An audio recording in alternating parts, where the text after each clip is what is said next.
दोस्तों, आज की हमारी कहानी होगी ड्यून प्रोफेसी का फर्स्ट एपिसोड, जिसका नाम है द हिडन हैंड्स।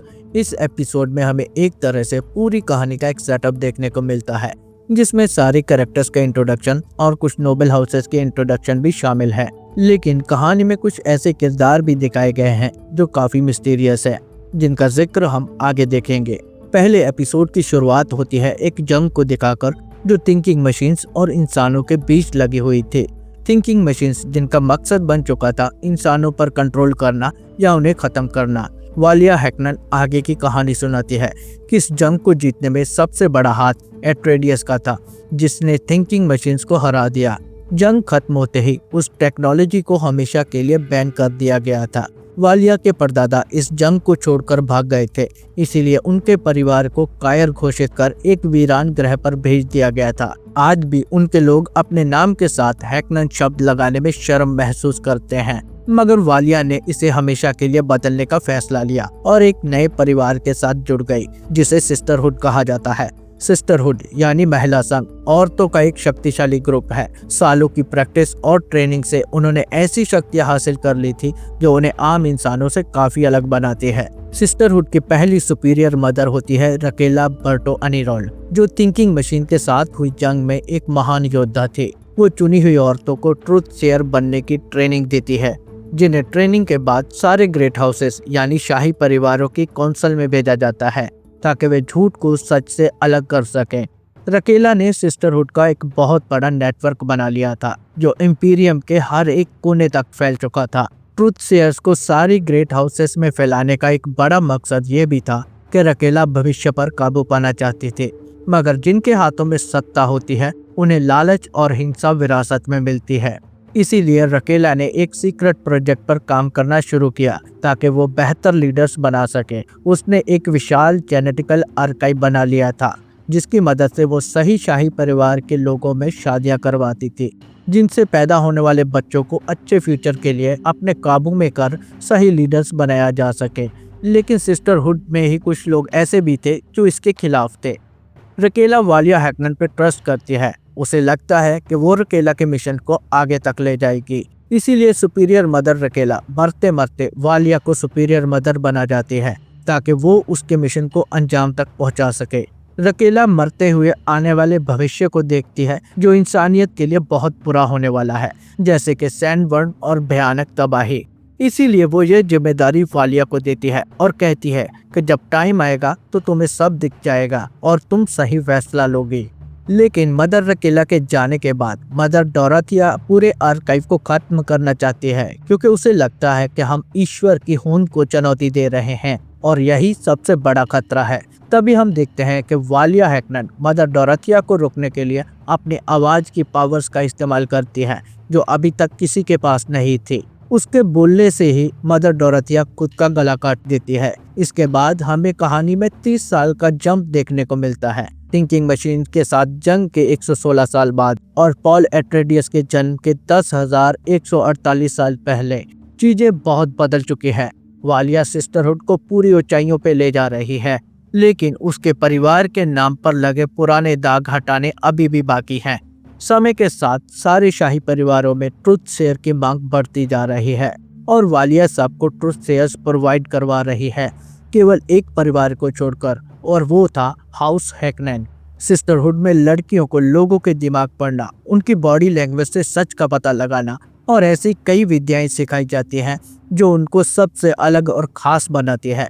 आगे हमें दो शाही परिवार देखने को मिलते हैं, हाउस रिचेसी और हाउस कोरिनो। हाउस कोरिनो साल्सुअस किंडस पर राज करता है, जिसका एम्परर है जेविको कोरिनो। वो लोग अरेकस में स्पाइस यानी मसालों की पैदावार करते हैं और पूरे ग्रह के लोगों को बेचते हैं, जो खाने, ईंधन और दूसरे कई कामों में इस्तेमाल होता है। लेकिन उनके इस काम में फ्रेमन लोगों द्वारा रुकावट डाली जा रही थी, जो सारा सामान लूट रहे थे। लेकिन कोरिनो के पास सेना और ब्लास्टिक शिप की कमी थी। हाउस रिचेसी का राजा ड्यूक रिचेसी कोरिनो की राजकुमारी नेस कोरिनो से अपने छोटे बेटे प्रोवेट रिचेसी की शादी करने के बदले में एक बड़ी सेना देने का वादा करता है। अपनी ट्रुथ शेयर सिस्टर कासा से बात करने के बाद जेविको इस रिश्ते के लिए मान जाता है। दोनों तरफ की ट्रुथ शेयर्स इस शादी को सफल बनाने में अपनी पूरी भूमिका निभाती है, ताकि इस जोड़े से पैदा होने वाले बच्चे वैसे ही हो जैसे उनके मिशन के लिए चाहिए। लेकिन वो दोनों जानती है कि ड्यूक रिचेजी अरेकस पे कब्जा करना चाहता है, मगर सिस्टरहुड के लिए ये शादी सबसे पहले जरूरी है। वही राजकुमारी नेस को भी सिस्टर कासा ने सिस्टरहुड ज्वाइन करने के लिए प्रभावित कर लिया था। शादी 10 साल बाद होगी। तब तक राजकुमारी सिस्टरहुड में रहकर अपनी काबिलियत को बढ़ाना चाहती है, जिसके लिए उसका सौतेला भाई पहले से ही मदर वालिया के पास उसकी ट्रेनिंग का इंतजाम कर चुका था। वालिया शुरू से जानती थी कि अगर सभी चीजों पे कंट्रोल करना है तो राजगद्दी पे किसी ऐसे को बैठना पड़ेगा जो सिस्टरहुड के प्रति वफादार हो, और राजकुमारी नेस के सिस्टरहुड में शामिल होने से ये सब मुमकिन होता नजर आ रहा है। आगे एक सोल्जर डेस्मंड हार्ट की एंट्री होती है, जो एक मिस्टीरियस किरदार है। ये स्पाइसेस निकालने अरेकस पर गया था और एक अनजान हमले में इसे छोड़कर उसके सारे साथी मारे जाते हैं। इसीलिए वो एम्परर के पास सब कुछ सच सच बताने के लिए आता है कि आखिरकार ये सब हुआ कैसे। वो बताता है कि उन पे फ्रेमनन लोगों ने कोई अटैक नहीं किया, बल्कि कुछ ऐसी टेक्नोलॉजी से अटैक किया गया है जो हमारे ग्रह की है ही नहीं। हमने स्पाइसेस भी जमा कर लिए थे, लेकिन वो सब एक ही झटके में खत्म हो गए। उसके सारे साथी मारे जा चुके थे। वो जैविको से महल में कोई काम मांगता है, जिसके लिए जैविको थोड़ा टाइम मांगता है। उसी रात सिस्टर कासा को एक बहुत बुरा सपना आता है, जिसमें नेस एक सैंडवर्म के मुंह में फंसी हुई थी। सपने से डरकर वो सिस्टरहुड के ग्रह बेलक 9 पर जाती है और वालिया को सब कुछ बताकर इस शादी को रुकवाने के लिए कहती है। वालिया इस शादी को रुकवाने के लिए मना करती है, लेकिन सिस्टर टॉलिया के कहने पर वो आर्काइव को फिर से जांच करती है और कहती है कि ये शादी सही है।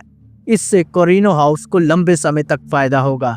राजकुमारी नेस की सगाई एक छोटे बच्चे से होती है। सगाई के बाद जश्न होता है, जहां वो बच्चा यानी प्रिंस प्रोवेट किसी चीज को छिपाकर खेल रहा होता है। तब नेस उसे उस चीज को दिखाने के लिए कहती है। जब वो उस चीज को निकालता है तो ये कुछ और नहीं बल्कि एक थिंकिंग मशीन का एक लिजर्ड रिपोर्ट होता है, जिसे देखकर सभी शॉक हो जाते हैं, क्योंकि इस टेक्नोलॉजी को बहुत पहले ही बैन कर दिया गया था। तो इसका प्रोडक्शन कैसे हो रहा है? मगर इस रिश्ते को कायम रखने के लिए इस चीज को इग्नोर कर दिया जाता है, क्योंकि ये शादी सिर्फ एक समझौता थी। आगे नेस उस रात सिस्टरहुड जाने से पहले अपने भाई के साथ एक पार्टी में मजे करने जाती है और पीछे से डेस्मंड हार्ट उस बच्चे के पास जाता है, उससे बात करता है और उसे कहता है कभी कभी बलिदान देना पड़ता है। वो अपने दिमाग की कंसंट्रेशन पावर उस बच्चे पर इस्तेमाल करता है और वो बच्चा अंदर से जलकर मर जाता है। सिर्फ वो बच्चा ही नहीं बल्कि साथ ही सिस्टरहुड में सिस्टर कासा भी मदर सुपीरियर वालिया की आंखों के सामने उसी तरह जलकर मर जाती है। और तभी मदर वालिया को कोई आभास होता है और वो कहती है कि मुझे सब दिख रहा है। इसी के साथ पहले एपिसोड का एंड होता है। आगे आने वाले सारे एपिसोड की स्टोरी आपको यहाँ देखने को मिलेगी। चैनल को सब्सक्राइब करना मत भूलना। मिलेंगे अगले एपिसोड के साथ, तब तक जय हिंद।